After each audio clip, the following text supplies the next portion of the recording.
ఒక 7 సంవత్సరాల నుంచి సినిమా ఇండస్ట్రీలో స్ట్రగుల్స్లోంచి బ్యాచిలర్ నుంచి రన్ అవుతున్న బ్యాచ్. ఇప్పుడు మేము ముగ్గురం, మాతో పాటు చంద్ర అని ఉన్నాడు ఒక అబ్బాయి, ఆల్మోస్ట్ మాతో పాటు స్కిట్స్లో ఉంటాడండి, నల్లగా ఉంటాడు వాడు చంద్ర. హీఈస్ ఆల్సో వెంకీ అని ఉన్నాడండి, ఇది ఫోటోగ్రాఫర్. ఇప్పుడు హైదరాబాద్లో #1 ఫ్యాషన్ ఫోటోగ్రఫీలో వాడు వన్ ఆఫ్ ది యాక్టర్ కూడా. శంకర్ జిందాబాద్లో సత్యంలో సన్నగా ఉంటాడు వాడు. అండ్ సంతోష్ అని ఇంకొక అబ్బాయి ఉన్నాడు, వాడు కూడా ఇది ఆల్సో యాక్టర్. సో మేమందరం ఒక బ్యాచ్ అండి, మేము ముగ్గురం, వాళ్ళు ముగ్గురు, 6గురం.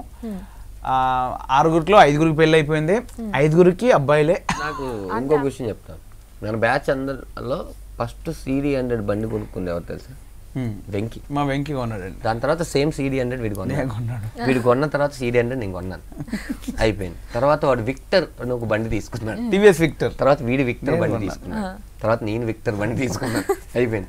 వెంకీ దాని తర్వాత కారు కొన్నాడు. అంటే అదేమన్నా సెంటిమెంట్ ఏదో తెలియదు, వీడు కారు కొన్నాడు. ఎవరు? వాడు కారు కొన్నాడు, చంద్ర కొన్నాడు. వెంకీ ఇల్లు కట్టుకున్నాడు, దాని తర్వాత వీడి ఇల్లు కట్టుకున్నాడు, ఇప్పుడు నేను ఇల్లు కట్టుకోవాలనుకుంటున్నాను.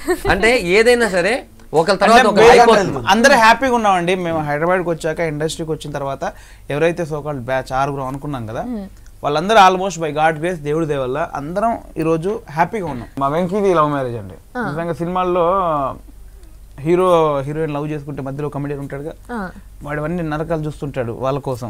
అలా మా వెంకీ మ్యారేజ్ కోసం, వాళ్ళ లవ్ కోసం నేను అలా ఫేస్ చేశానండి.